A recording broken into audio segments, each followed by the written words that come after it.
കുഴപ്പമുണ്ട്. സെയില് പറയുന്ന സമയത്ത് അതിന് കൂടെ ഞാൻ ചെറിയ സെക്സ് പറഞ്ഞു പേടിക്കരുത്, മോശമായിട്ടൊന്നും പറയില്ല. ഈ സെയിൽസിലും സെക്സിലും ഒരു പൊതു സ്വഭാവമുണ്ട്. ഒന്ന് ഇരയെ സ്വീകരിക്കാണ്, രണ്ട് ഇണയെ സ്വീകരിക്കാണ്. രണ്ടിനും നല്ല എനർജി വേണം. നല്ല എനർജി പ്രസന്റിൽ മാത്രമേ അത് ആസ്വദിക്കാൻ കഴിയുള്ളൂ. ഇല്ലെങ്കിൽ കാര്യങ്ങൾ നടക്കും, പക്ഷെ ആസ്വദിക്കാൻ പറ്റില്ല. മഴ നനയുന്നത് പോലെയല്ല മഴ ആസ്വദിക്കുന്നത്. അപ്പൊ നിങ്ങൾക്ക് ആസ്വദിക്കണമെന്നുണ്ടെങ്കിൽ ഇടയ്ക്ക് കൈയടിച്ച് ചാർജായി നിൽക്കുന്നതല്ല, അത്രയും പറയുന്നത്.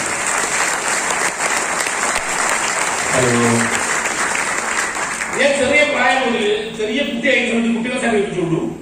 പിന്നീട് നമ്മൾ വിദ്യാർത്ഥി ഏറ്റു, പിന്നെ യുവജന സംഘടനകത്തു, പൊതുപ്രവർത്തന രംഗത്തു. അങ്ങനെ ചെറിയ പ്രായം മുതലേ ജനങ്ങളെ സംഘടിപ്പിച്ച് അവർ കൂടെ ഇരിക്കുന്നത് വളർന്നതാണ്. അതുകൊണ്ട് ഞാൻ എന്തും പറയുന്ന സമയത്തും അതിലെപ്പോഴും പലപ്പോഴും രാഷ്ട്രീയവും മതമൊക്കെ വന്നുള്ളൂ. പക്ഷെ ആർക്കും വേദനയില്ല കേട്ടോ. അങ്ങനെ എന്തെങ്കിലും വന്നാൽ നിങ്ങൾ തെറ്റിദ്ധരിക്കുന്നത് ഞാൻ അഡ്വൈസറി പറയുന്നത്. എന്റെ ഉദ്ദേശവും ഈ ക്യാപ്സ്യൂൾ അകത്താക്കലാണല്ലോ. ഹലോ, അതായത് പഴയ നമ്മളൊന്നും VS അച്യുതാനന്ദനോട് പഴയ നേതാവ് പറയാം. അദ്ദേഹം അസുഖബാധിതനായി പ്രായം കിടക്കുന്നത്. ഇയാള് മുഖ്യമന്ത്രി ആയ കാലത്ത് എല്ലാ സമയത്തൊക്കെ ഉന്നപ്പയ്യ അയാൾ നാട് തന്നെ മുടിയുണ്ട്. ഞാനയാളെ ഇവിടെ മുടി കാണുന്നത്. ഈ മുടിയുടെ പോകുമ്പോൾ ഇയാൾക്ക് ഇരിപ്പുണ്ട്. ആ എണ്ണ തേച്ച് നീണ്ടു പറഞ്ഞ മുടി പാർന്ന് മുടിയുടെ നോക്കുമ്പോ ആദ്യം വീസോടിരിക്കുകയാണ്. ആ കാലഘട്ടത്തിൽ VS പിണറായി പക്ഷം ഭയങ്കര ഗ്രൂപ്പ് അറിയപ്പെടുന്ന കാലം.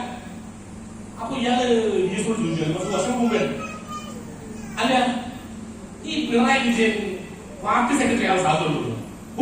ഇയാൾക്ക് പിണറായി കേൾക്കുന്ന ഇഷ്ടമില്ല. താങ്കൾ ഭയങ്കര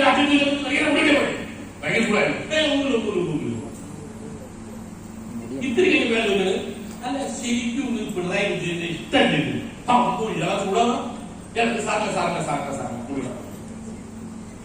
ഇത്തിരി കഴിഞ്ഞിട്ട് ഇയാള് ഭാവിയിൽ മുഖ്യമന്ത്രി ആവാൻ സാധ്യതയുള്ളൂ. ഇയാൾ നീ മുഴുവനോ അല്ലെങ്കിൽ അറിയി പോണോ ചോദിച്ചു. കാരണം ഈ സാധനം തേക്കില്ലേ ഞാൻ വെറുതെ ചോദിച്ചാ.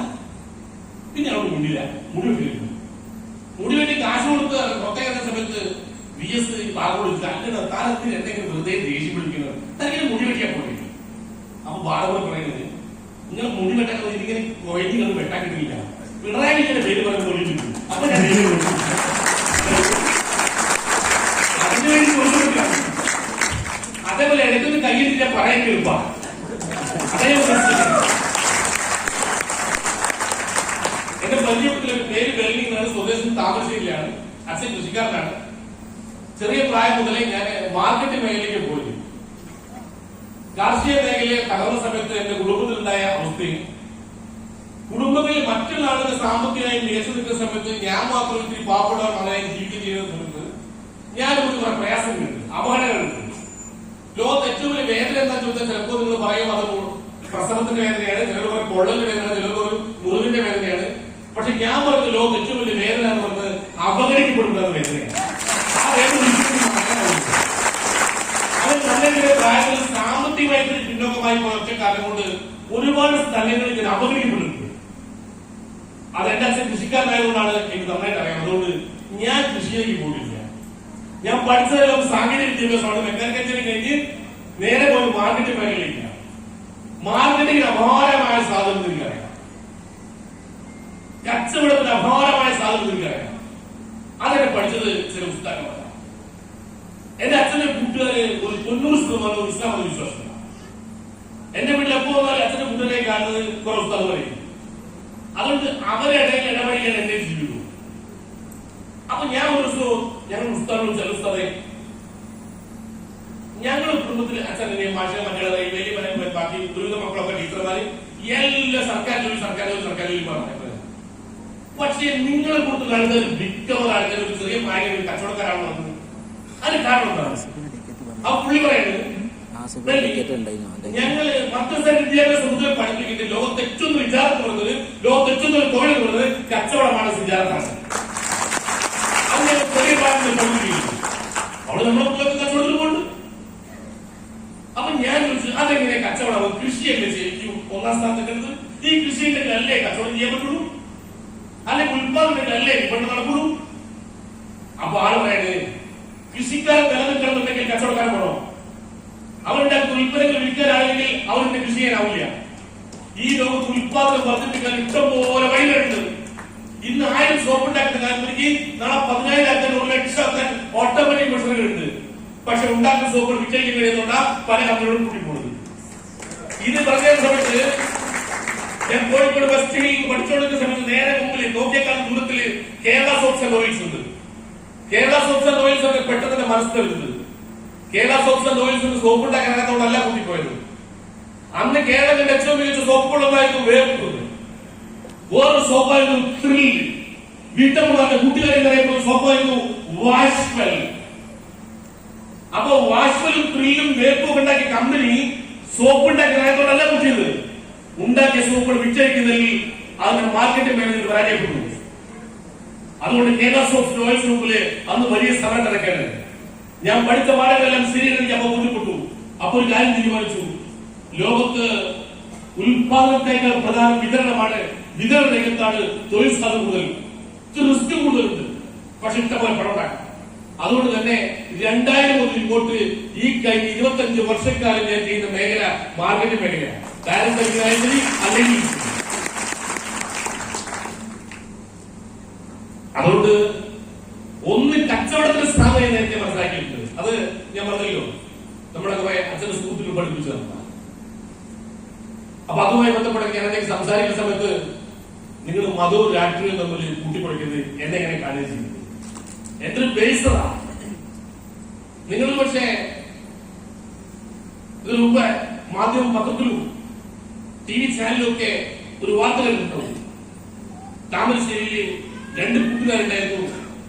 ഒന്ന് കച്ചവടക്കാരനായ ഉമ്മിച്ചി മൊയ്തീൻകുട്ടി ഹാഷിയും കൃഷിക്കാരനായ ഒരു മേലെപ്പുറത്ത് യുവാവാണ്. അവർ രണ്ടുപേരും ഒരുമിച്ച് പഠിച്ചു വളർന്ന് ഒരാൾ കച്ചവടക്കാരൻ, ഒരിക്കൽ കൃഷിക്കാരനുമായി.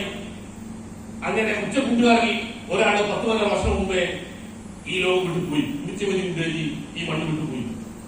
അതിനുശേഷം ഓരോ വർഷവും ഈ കഴിഞ്ഞ 10-15 വർഷമായി ഓരോ വർഷവും അയാളെ ഖബർ മുമ്പ് ചെന്ന് ഗവണം വൃത്തിയാക്കി ഖബർ സഹായത്ത് നടന്ന ഒരു ഗോപാലിനെ കുറിച്ച് കിട്ടിയിട്ടുണ്ടാവും. ആ ഗോപാലിന്റെ മകനായിരുന്നു സംസാരിക്കാൻ. അതുകൊണ്ട് ഈ മതവും രാഷ്ട്രീയവും എന്നെ സ്വാധീനിക്കുന്നതല്ല. എന്റെ അച്ഛനാണ് അടുത്തൊന്നും.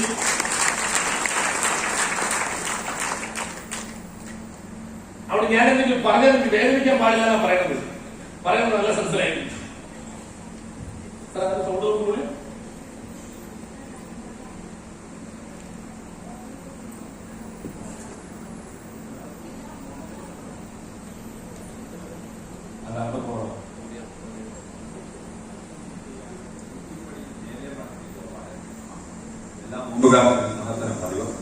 ഉച്ച സുഹൃത്ത് കാഞ്ഞിരത്തിങ്കൽ ഉമ്മിച്ചി മൊയ്തീൻകുട്ടി കഴിഞ്ഞ 12 വർഷമായി ഇവിടെയാണ്.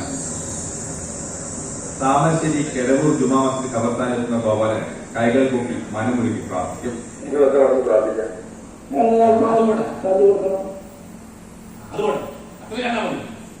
ഈ അച്ഛന്റെ മോനെ അതുകൊണ്ട്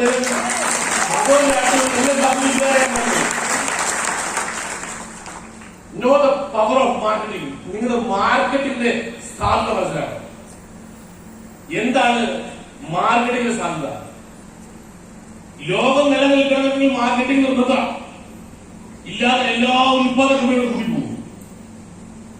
പക്ഷേ നമ്മൾ മാർക്കറ്റിംഗ് അല്ലെ മൾട്ടി ലെവൽ വേണ്ടി ആളുകൾ കാണുന്നത് നമ്മളൊന്നും മോശക്കാരായിട്ടാണ്.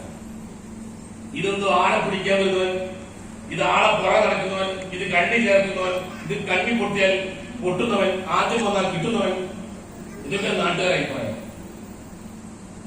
നിങ്ങൾ മാർക്കറ്റിംഗിന്റെ സാധ്യതകൾ മനസ്സിലാക്കിയിട്ടുണ്ടെങ്കിൽ നിങ്ങൾ മാർക്കറ്റിംഗ് ചോദിക്കും. ഹലോ ഞാൻ ഹലോ എന്ന് പറഞ്ഞു ഹായ് പറയാൻ നിങ്ങൾ ഉറങ്ങുന്നില്ല. നിങ്ങൾ ഓർമ്മ ഇതിന്റെ ആദ്യം കുഴപ്പമാണ്. ഞാൻ ഇടയ്ക്കിങ്ങനെ ഹലോ ഹലോ എന്ന് പറഞ്ഞു. ഞാൻ ഒരു ദിവസം ട്രെയിനിങ് എടുത്ത് വൈകുന്നേരം തിരിച്ചിറങ്ങുന്ന സമയത്ത് മുമ്പിൽ കാണുന്നതാണ് സാറ് 418 തവണ കാലം പറഞ്ഞിട്ടുണ്ട്.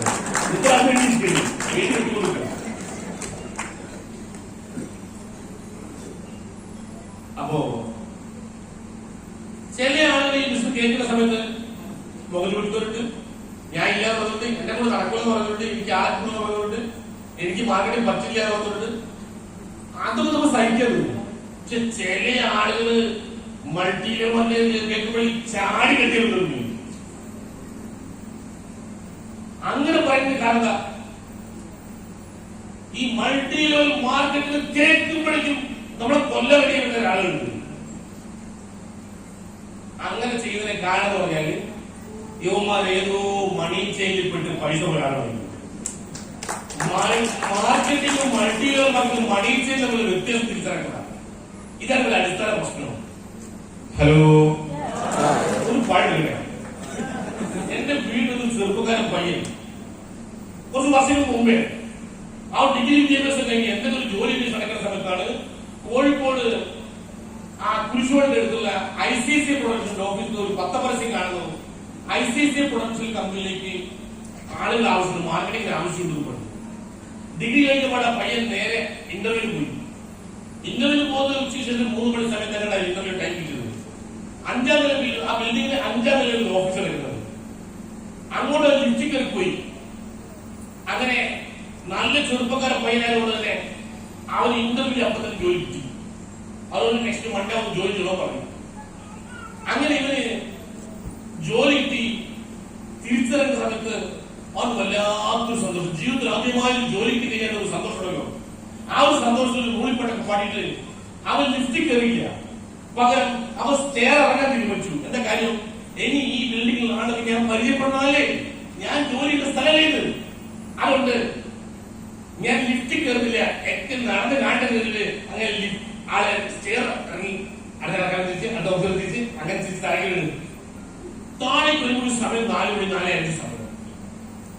ആ തൊട്ടടുത്ത് ബസ് സ്റ്റോപ്പിൽ ആ ബസ് കയറാൻ നിൽക്കുന്ന സമയത്താണ് ഒരു ചെറുപ്പക്കാരനെ സംബന്ധിച്ച് കാണാവുന്ന ഏറ്റവും മികച്ച നയനാനന്ദരമായ കാഴ്ച കാണുന്നത്. അതായത് തൊട്ടപ്പുറത്ത് 200 മീറ്റർ അപ്പുറമുള്ള ക്രിസ്ത്യൻ കോളേജ് വിട്ടിട്ട് സുന്ദരങ്ങളായ പെൺപിള്ളേരെ കൂട്ടം കൂട്ടമായി ബസ് സ്റ്റോപ്പിൽ നടന്നു കൊടുക്കുന്നു. ചെറുപ്പക്കാരനായി ഈ പയ്യനോട് പോകാൻ പോകുന്നില്ല. അവൻ ഇത്തിരി സമയത്ത് അവിടെ നിന്നാലോ ആലോചിച്ചു. അവൻ അവിടെ തന്നെ നിന്നു. പെൺപിള്ളേരെ കൂട്ടം കൂട്ടമായി ഇരുന്നു. അവരവിടെ ബസ്സിലേക്ക് നിൽക്കുന്നു. അങ്ങനെ നിൽക്കുന്ന സമയത്താണ് ഒരു 6-7 പെൺപിള്ളേർ ഒരുമിച്ച് വരുന്നതിനകത്ത് അവരുടെ സ്വപ്നത്തിലൊരു പെൺകുട്ടി. വിവാഹത്തിന് മുമ്പ് നമുക്ക് കുറെ സ്വപ്നങ്ങളൊക്കെ ഉണ്ടാവില്ലേ? എന്റെ ഭാര്യ എങ്ങനെ ആയിരിക്കണം, ഭർത്താവ് ഇങ്ങനെ ആയിരിക്കണം, കട്ടി മീശ ഉണ്ടാവണം, അങ്ങനെയൊക്കെ ചില സ്വപ്നങ്ങൾ ഉണ്ടാവില്ലേ? ഇവന്റെ മനസ്സിൽ അവനെങ്ങനെ ആഗ്രഹിച്ചുകൊണ്ടിരുന്ന അതേ മുഖു, അതേ മുടി, അതേ ഉയരും, അതേ എന്നുള്ള പെൺകുട്ടി. അതൊരു സ്വപ്നത്തിൽ മാത്രമേ ഉണ്ടായിരുന്നു. അത് കണ്ടപ്പോ അവൻ അവിടെ നിന്നു. എന്റെ സ്വപ്നത്തിൽ അതേ പെൺകുട്ടിയുടെ ഒന്നിരുന്നു. അത് നിൽക്കുന്ന സമയത്ത് അവിടെ കൂടെ ആയില്ലേ അവർ ഒന്നും കണ്ട പിള്ളേരെ കിട്ടുന്ന ബസ്സിൽ കയറി പോകാൻ തുടങ്ങി. അപ്പൊ ഒരു കാര്യം മനസ്സിലായി, ഇത്തിരി കഴിയുമ്പോഴേക്ക് ഇവർ ബസ്സിൽ പോകും. അതിനു മുമ്പേ എന്റെ ഇഷ്ടം അവളോട് പറഞ്ഞാലും പറയാൻ ധൈര്യമില്ല. ആദ്യമായിട്ട് അനുഭവമാണ്. അവൻ കാത്തു കൂടുതൽ എല്ലാ പിള്ളേരും ബസ്സിൽ കയറിയപ്പോ ഇവൻ സകല ദൈവങ്ങളെ വിളിച്ച് ധൈര്യം ശേഖരിച്ച് ഓടിച്ചു പറഞ്ഞ്, ഹലോ എന്റെ പേരെന്താ? എനിക്ക് ഭയങ്കര ഇഷ്ടമാണ്, ഐ ലവ് യു. എന്റെ അമ്മോ, ആ പെണ്ണോട് കൂട്ടുകഴിഞ്ഞേ എന്താണ് വൃത്തിയുള്ളത് എനിക്ക് മനസ്സിലാക്കി. നീ ആരാണ് മനസ്സിലാക്കി? ഈ പെണ്ണൊച്ചപ്പാട് പോലെ വെച്ചു. ഇവൻ ഓടിക്കളഞ്ഞു. ഇവൻ ഓടിയിട്ട് തൊട്ട് മുമ്പിൽ ഒന്ന് ബസ്സേനോ അങ്ങനെ ഓടി ബോർഡ് പോലും നോക്കിയില്ല. അപ്പൊ ജീവൻ ഇതാ മതി. ഹലോ,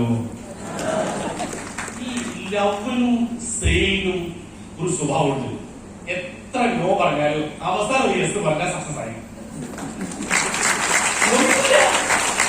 അന്ന് രാത്രി ഉറങ്ങിയിട്ടില്ല. കാരണം കേട്ട ചീറ്റാമോലെ ചെവിയിൽ പുകയുന്നു. ഹലോ, പോട്ടെ, നമുക്കൊരു അഭിപ്രായം ഉണ്ടാവുമല്ലോ. ആ പെൺകുട്ടിയെ കുറിച്ച് നിങ്ങളുടെ അഭിപ്രായം എന്താ? ഒരു ഒട്ടമൊന്നും ഇഷ്ടമാകുന്നു, നല്ല കഴിയുന്നു, അവരോട് രക്ഷപ്പെടുന്നു. ആ പെൺകുട്ടിയെ കുറിച്ച് നിങ്ങളുടെ അഭിപ്രായം എന്താണ്? നല്ല അഭിപ്രായം. ഞങ്ങൾ നല്ല അഭിപ്രായം, എനിക്ക് നല്ല അഭിപ്രായം. ഇങ്ങനത്തെ അഭിപ്രായം അങ്ങനെയൊക്കെ തന്നെയുള്ളവരുടെ. ആ പക്ഷെ ഇവൻ ഉറങ്ങിയില്ല. ഇവൻ പിറ്റേന്ന് അതേ സമയത്ത് പോയിരുന്നു. അതേ നടന്നു. അവസാനം ഈ കുട്ടി വരുന്നു. ആ ബാക്കിയുള്ള ബസ് നടന്നു. ബാക്കി ബസ്സിൽ കണ്ടപാടില്ല ഓടിച്ചു വീണ്ടും പറഞ്ഞു, എനിക്ക് ഭയങ്കര ഇഷ്ടമാണ്, നിങ്ങൾ ചിത്രം എനിക്കറിയാം, എന്നാൽ എനിക്ക് ഇഷ്ടമാണ്. ഇവിടെ തെറി പറയാൻ നോക്കുമ്പോഴേക്കും ഓടിയിട്ട് വണ്ടി കിട്ടി. 3-ാമത്തെ ദിവസവും പോയി പറഞ്ഞു. അന്നും ചീട്ടെടുത്തു. 4-ാമത്തെ ദിവസവും പറഞ്ഞു. 5ാമത്തെ ദിവസം വിളിച്ചു. അല്ലടോ എന്താ നിന്റെ ഉദ്ദേശം? കുറെ ദിവസമായാലും നീ എന്നെ ബുദ്ധിമുട്ടാന്ന് വിളിച്ചു. ഇനി ഈ വിവരം ഞാൻ എന്റെ വീട്ടിൽ പോയി കഴിഞ്ഞാലോ എന്റെ അപ്പൻ എന്റെ ആങ്ങളവർ മുതൽ നിന്നെ വിടുന്ന് പന്നിക്കുന്നത് ഞാൻ കാണിക്കും. അതുകൊണ്ട് ഞാൻ വീട്ടിൽ പറയുന്നത് എന്താണ് ഉദ്ദേശം? എനിക്ക് ഇന്ന് തീരുമാനിക്കണം. ആവുമ്പോഴാണ് എനിക്കിതിന് അത്രയ്ക്ക് ഇഷ്ടമായിട്ടില്ല. നീ ഇത്രയും ദിവസം ചീത്ത പറഞ്ഞാൽ പിന്നെ പിന്നെ വരുന്നത് എനിക്കിതിന് ഇഷ്ടമാണ്. എനിക്ക് നീ നിന്റെ വീട്ടിൽ പോയി പപ്പയോടോ അമ്മയോടോ അങ്ങനോടോ ആരോടെ പറഞ്ഞോ ഒരു വന്നെ തല്ലി കൊല്ലുകയാണെങ്കിലോ നിനക്ക് വേണ്ടി ചാവാൻ ഇറങ്ങിയാണ്. ഹലോ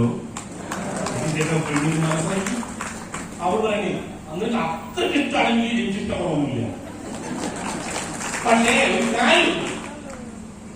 ഞാനിപ്പോ ഇഷ്ടമാണെന്ന് പറഞ്ഞുകൊണ്ട് നാളെ നീ വന്ന് വിളിച്ചാൽ ഞാൻ നിന്റെ കൂടെ ഇറങ്ങി വരുന്നു വിചാരിക്കണം. ഇപ്പൊ ഞാൻ പഠിക്കുന്ന സമയമാണ്.